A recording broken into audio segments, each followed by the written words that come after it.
ಕನ್ನಡ ಎನೆ ಕುಣಿದಾಡುವುದೆನ್ನದೆ ಕನ್ನಡ ಎನೆ ಕಿವಿ ನಿಮಿರುವುದು ಕಾಮನ ಬಿಲ್ಲನು ಕಾಣುವ ಕವಿಯೊಳು ತೆಕ್ಕನ ಮನ ಮೈಮರೆಯುವುದು ಎಂದು ಹೇಳಿರುವ ರಾಷ್ಟ್ರಕವಿ ಕುವೆಂಪು ಅವರ ಮಾತು ಕನ್ನಡ ಭಾಷೆ ಅದ್ಭುತ ಭಾಷೆ, ನಮ್ಮ ಮಾತೃಭಾಷೆ, ನಮ್ಮ ಕನಸುಗಳ ಭಾಷೆ ಎಂಬುದಕ್ಕೆ ಸಾಕ್ಷಿಯಾದ ಸಾಲುಗಳಾಗಿವೆ. ನಮ್ಮ ಕನ್ನಡವು 2000 ವರ್ಷಗಳ ಇತಿಹಾಸ ಹೊಂದಿದೆ.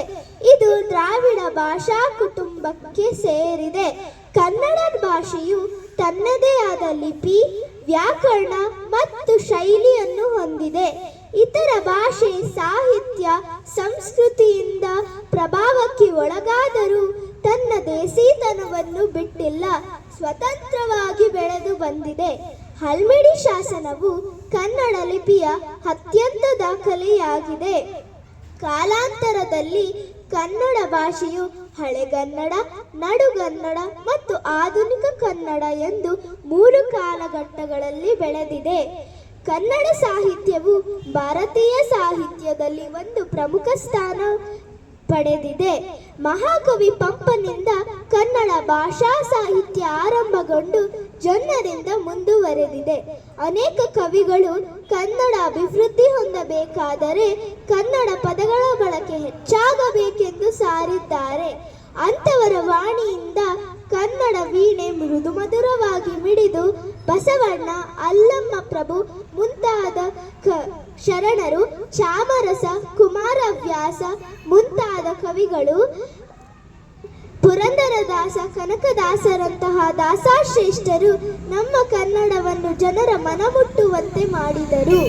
ಸುಳಿದ ಬಾಳೆಹಣ್ಣಿನಂತೆ, ಸಿಗುರು ತೆಗೆದ ಕಬ್ಬಿನಂತೆ, ಉಷ್ಣ ಹಳಿದ ಹಾಲಿನಂತೆ ಸುಲಭವೂ ರುಚಿಯುಳ್ಳದ್ದೂ ಆಗಿದೆ ಎಂದು ಕವಿ ಮಹಾಲಿಂಗರಂಗ ಅವರು ನಮ್ಮ ಕನ್ನಡವನ್ನು ಹಾಡಿ ಹೊಗಳಿದ್ದಾರೆ.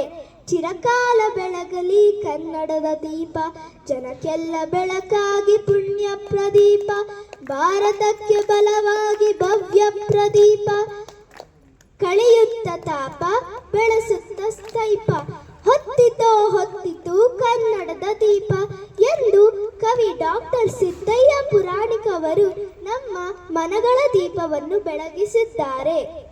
ಕನ್ನಡ ನಾಡಿನಲ್ಲಿ ಕನ್ನಡಕ್ಕೆ ಪ್ರಥಮ ಸ್ಥಾನ ದೊರೆಯಲಿ ಎಂದಾಕ್ಷಣ ಬೇರೆಯವರಿಗೆ ಸ್ಥಾನವಿಲ್ಲವೇ ಇಲ್ಲ ಎಂದಲ್ಲ. ನಮ್ಮಲ್ಲಿಗೆ ಬೇರೆಯವರು ಬರಲಿ, ಅತಿಥಿಯಾಗಿ ಬರಲಿ, ಯಜಮಾನರಾಗಿ ಅಲ್ಲ ಎಂಬ ಕುವೆಂಪು ಅವರ ಕಿವಿಮಾತನ್ನು ನೆನೆದು ಕನ್ನಡವನ್ನು ಉಳಿಸಿ ಬೆಳೆಸುವುದು ಪ್ರತಿಯೊಬ್ಬ ಕನ್ನಡಿಗನ ಕರ್ತವ್ಯವಾಗಿದೆ. ಕೊನೆಯದಾಗಿ ಕುವೆಂಪು ಅವರ ಒಂದು ಗೀತೆಯನ್ನು ಹೇಳಿ ನನ್ನ 2 ಮಾತುಗಳನ್ನು ಮುಗಿಸುವೆ. ಎಲ್ಲಾದರೂ ಇರು, ಎಂತಾದರೂ ಇರು, ಎಂದೆಂದಿಗೂ ನೀ ಕನ್ನಡವಾಗಿರು. ಕನ್ನಡವೇ ಸತ್ಯ, ಕನ್ನಡವೇ ನಿತ್ಯ. ಜೈ ಕನ್ನಡ, ಜೈ ಕನ್ನಡಾಂಬೆ.